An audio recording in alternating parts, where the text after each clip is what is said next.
1947 से लेके 2017 तक जितना प्रदेश के अंदर इंडस्ट्री को 70 वर्षों में इंसेंटिव नहीं मिला होगा, अकेले 8 वर्ष में उससे ज्यादा हम लोगों ने इंडस्ट्री को दिया है जिन्होंने प्रदेश के अंदर निवेश किया है। परिणाम है 15 लाख करोड़ रुपए की निवेश के प्रस्ताव प्रदेश के अंदर आज जमीनी धरातल पर उतरे हैं। 60 लाख से अधिक युवाओं को अपने ही क्षेत्र में, अपने ही प्रदेश में काम मिला है। इसके अलावा अन्य तमाम सेक्टर में व्यापक परिवर्तन हुए है और इन सबको देख करके हम कह सकते हैं कि पहली बार यूपी स्किल मिशन लागू करने वाला देश के अग्रणी राज्यों में है। यूपी स्टार्टअप मिशन के अंतर्गत प्रदेश के अंदर बेहतरीन कार्य आगे बढ़ रहा है। प्रदेश के अंदर स्किल डेवलपमेंट के लिए और बेहतरीन न्यू एज टेक्नोलॉजी के साथ हम अपने युवाओं को जोड़ सकें।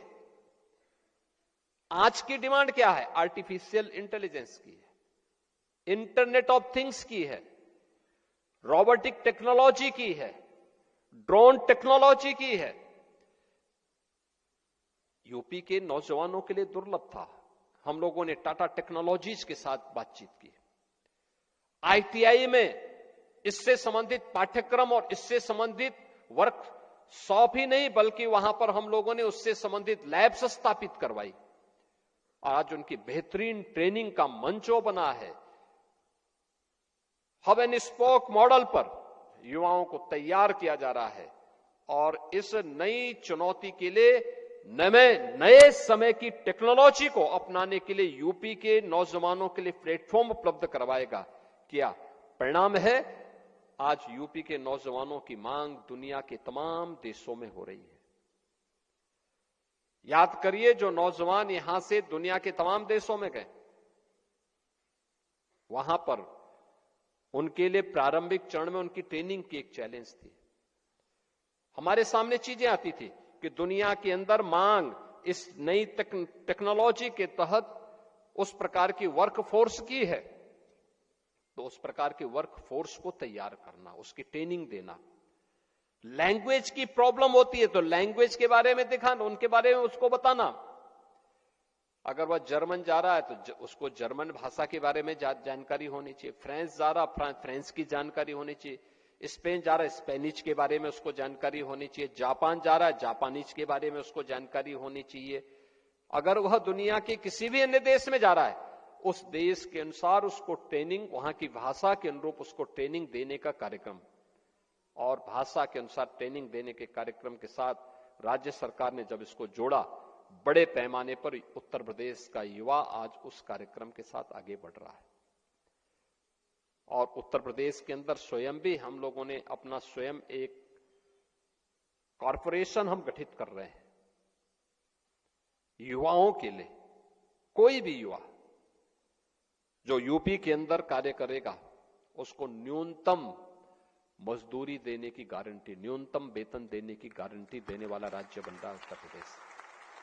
अब ये नहीं हो सकता है, आप देखना कुछ ही दिनों के अंदर हम इस बात को सुनिश्चित कर रहे हैं कि किसी भी व्यक्ति को, वह प्रदेश के अंदर किसी भी क्षेत्र में काम करने वाला व्यक्ति हो, अगर उसने श्रम और सेवा योजन के इस पोर्टल का उपयोग किया है, नियुक्ति पाने वाला और नियोक्ता भी दोनों को उसके साथ जुड़ना होगा।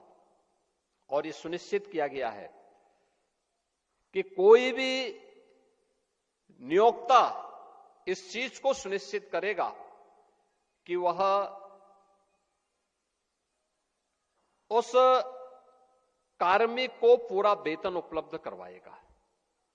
उसके जो भी चार्जेज होंगे वह गवर्नमेंट उसको अतिरिक्त उसको देगी, लेकिन किसी भी कर्मचारी का या किसी भी कार्मिक के वेतन में कोई कटौती नहीं करेगा।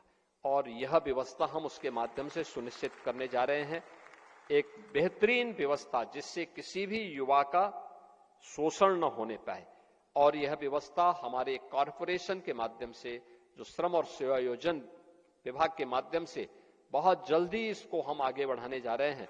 इसके माध्यम से हर व्यक्ति को रोजगार की गारंटी भी होगी, नौकरी की गारंटी भी होगी और उसको आगे बढ़ने का भी एक प्लेटफॉर्म मिलेगा। आज मुझे प्रसन्नता है कि रोजगार महाकुंभ इस अवसर को आगे बढ़ाने का एक माध्यम है। इंडस्ट्री जब स्वयं एम्प्लॉयमेंट लेने के लिए जाए तो ये देखना चाहिए कि वास्तव में उन युवाओं को उस प्रकार की ट्रेनिंग देने का काम हमारी संस्थाएं पहले से तैयार करें। इंस्टीट्यूशन को इंडस्ट्री के साथ जोड़ने का काम, आईटीआई में किस प्रकार के सर्टिफिकेट कोर्सेज होने चाहिए, पॉलिटेक्निक में किस प्रकार के डिप्लोमा के कोर्सेज होने चाहिए, हमारे इंजीनियरिंग और तकनीकी संस्थानों में किस प्रकार के डिग्री कोर्सेज हमें प्रारंभ करने चाहिए, यह इंडस्ट्री और मार्केट की डिमांड के अनुसार हमें तय करने पड़ेंगे। अगर